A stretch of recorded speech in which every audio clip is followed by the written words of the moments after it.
I'm going to be making a lounge chair for my yard. I don't have any plans, just what's up here, so I'm not sure how it's going to turn out. The first thing I'm going to do is build a frame. I bought some 1x4s, 8 feet long, and I'm going to cut those into 2-foot lengths. That should give me 4 2-foot lengths per 8-foot section. Okay, I've cut my first 8-foot long section of 1x4 into 4 sections of 2 foot each. Now, to make sure all of these sections are the same length, I actually cut 5 sections, and this is going to be my template. I'm going to cut all my 2 feet sections to this length. Okay, I've finished making my first square. I've put it together with 1 1/4 inch screws, and just to make sure it's secure, I put in some 1 1/2 inch corner brackets in it. Now I'm going to make 3 of these. Okay, I've finished making my 3 2-foot squares, and now I'm going to put some slats on them.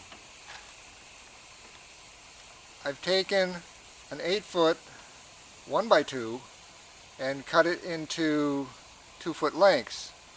So that will give me 4 2-foot length 1x2s per 8-foot section. And I'm going to need 3 of these for 1 square.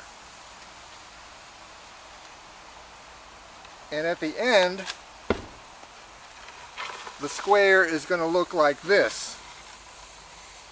This is one I've already done.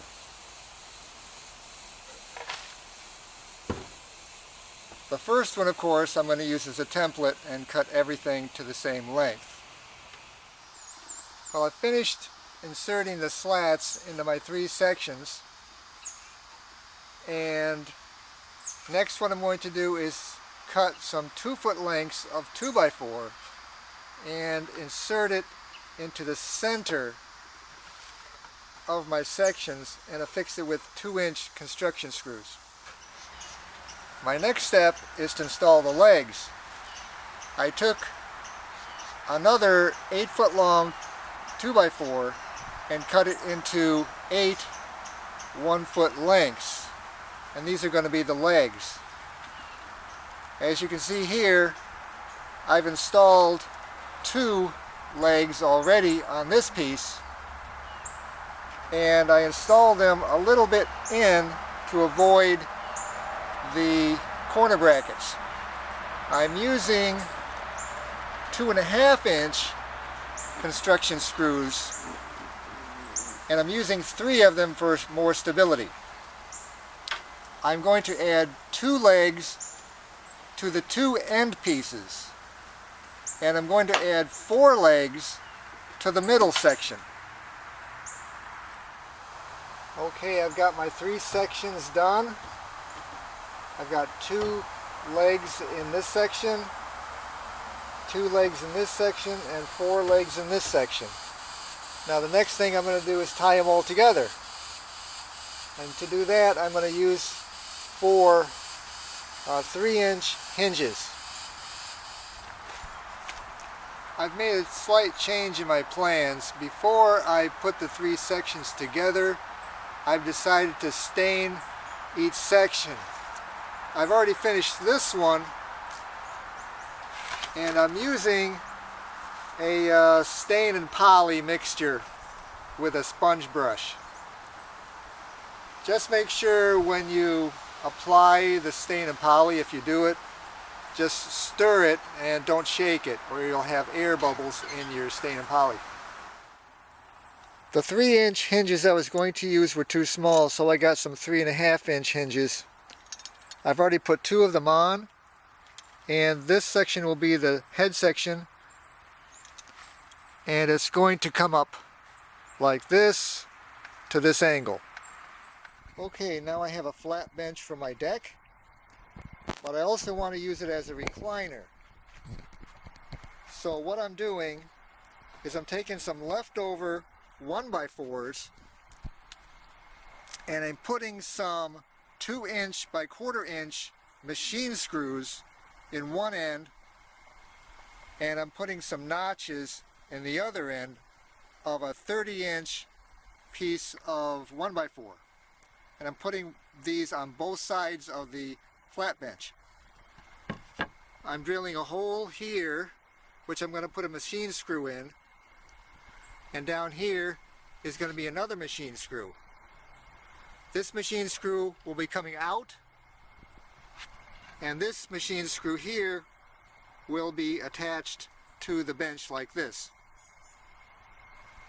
Okay, I've attached my two 30" 1x4s to either side of the flat bench, and I've installed notches on either side, and now I can incline it. I've decided to put a tabletop on my deck chair for my computer, so I cut about a 2-foot 2x4 for a vertical support, and I put it on the side of my deck chair. Now I want my tabletop to swivel, so I put a hinge on it.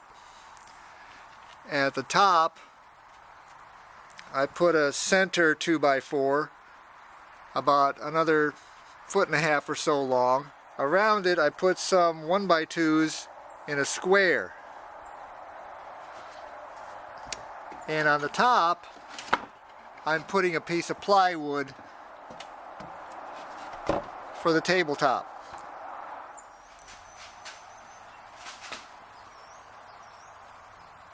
I finished building and staining my deck chair, and as usual with these kind of projects, there were a few slight alterations I had to do.